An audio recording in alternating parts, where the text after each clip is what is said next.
안녕하세요. 세상의 모든 미술 송이 제이입니다. 이번 시간에는 화강암과 같은 독특한 질감에 소박함과 토속적 요소가 인상적인 그림을 남긴 작가 박수근에 대해 알아보겠습니다. 박수근은 1914년 강원도 양구에서 출생하였습니다. 집안 형편으로 보통학교를 나온 후 이후 상급 학교로 진학하지 못하고 독학으로 그림을 배웠습니다. 그는 12살 때 밀레의 만종 카피본을 보고 큰 인상과 감격을 받았다고 하는데요. 이것이 그가 화가의 길로 들어서게 된 결정적인 계기였다고 합니다. 기독교 신자였던 박수근은 본인도 후에 밀레와 같은 훌륭한 작가가 되게 해달라고 기도했었다고 합니다. 밀레의 만종은 하루 일과를 마친 농부 부부가 교회 종소리를 들으며 신에 대한 감사의 기도를 하고 있는 모습을 그린 그림으로 기독교 집안에서 자란 소년 박수근이 만종을 보고 감격을 받은 건 당연한 일인 것 같습니다. 박수근은 18세가 되던 해인 1932년 선전, 즉 조선미술전람회에 입선하였습니다. 봄의 농가를 그린 수채화 작품 봄이 오다라는 작품으로 입선하였는데요. 당시 선전의 입선은 화가로 인정받는 거의 유일한 방법으로 박수근은 선전에 입선함으로써 화가의 길에 들어서게 됩니다. 박수근의 그림을 보면 화려한 꽃이나 아름다운 그릇이 있는 정물화, 여인의 누드 등 아카데믹한 소재가 없습니다. 그의 작품에는 지극히 평범한 서민의 일상과 소박한 풍경들이 줄을 이루는데요. 이는 그가 정규 미술 교육을 받지 못하였기 때문에 아카데믹한 훈련이 없었기 때문으로 보입니다.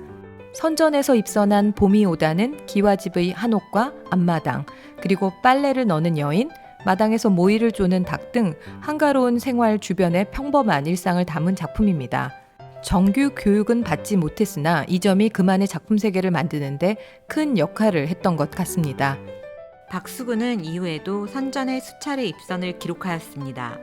36년도 선전에서는 아이를 업고 절구질하는 여인을 그린 일하는 여인, 38년에는 농가의 여인, 40년에는 맷돌질하는 여인, 42년에는 모자, 43년에는 실을 뽑는 여인 등 다수의 작품이 선전에 입선하였습니다.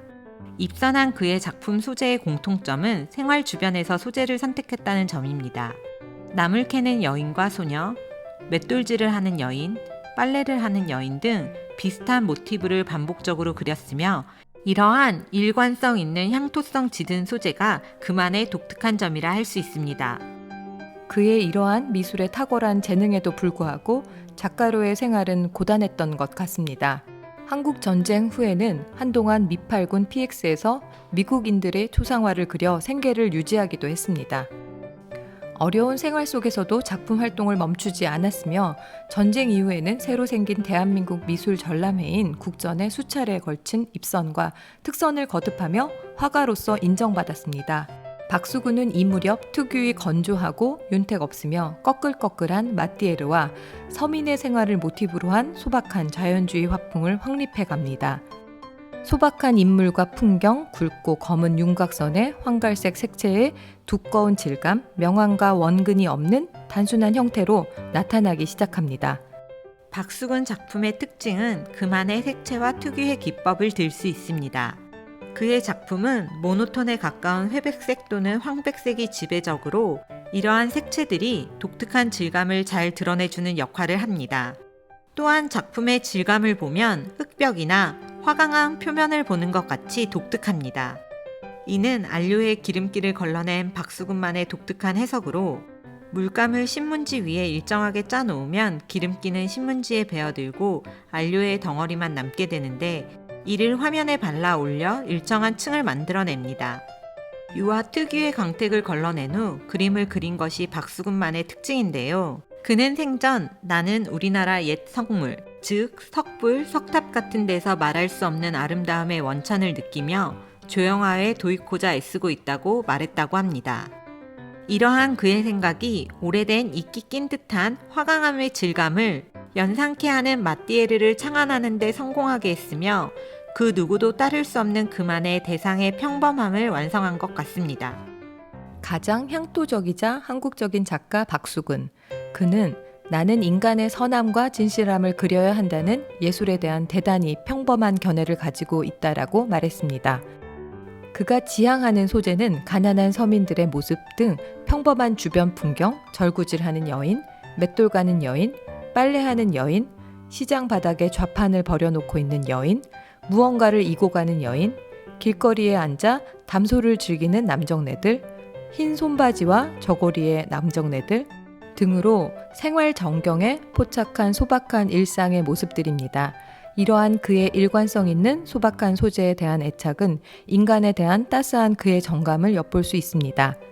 박수근은 국내 미술품 경매에서 눈에 띄는 기록을 세운 작가이기도 합니다. 2007년 5월 서울 옥션에서 작품 빨래터가 45억 2천만 원에 낙찰되면서 그의 경매 최고가의 기록을 세웠으며 뿐만 아니라 당시 국내 미술품 경매 사상 최고가를 기록하기도 했습니다. 빨래터는 1950년대 후반 작품으로 사업자 한국에 머물렀던 미국인 소장자가 물감과 캔버스를 지원해주자 고마움의 표시로 선물한 그림입니다. 다채로운 색상의 저고리를 입은 여인 6명이 냇가에서 빨래를 하는 모습으로 이미지가 선명하고 핑크와 레몬색 등 화사한 색이 특징입니다. 박수근의 작품은 경매 시장에서 꾸준히 나오고 있으며 높은 낙찰가를 기록하고 있습니다. 독학으로 그림을 배웠으며 그만의 독창적 화풍을 만든 박수근. 그는 간경화와 백내장으로 오랫동안 고생하며 생활고로 어려운 삶을 살다가 52세인 1965년 세상을 떠났습니다. 생전보다 사후 그의 작품에 대한 새로운 인식과 평가가 이어진 국민화가 박수근의 그림에 대해 좀 더 관심을 가져보시는 것도 좋을 것 같습니다. 오늘은 여기까지입니다. 내용이 마음에 드셨다면 좋아요, 구독 꼭 눌러주세요.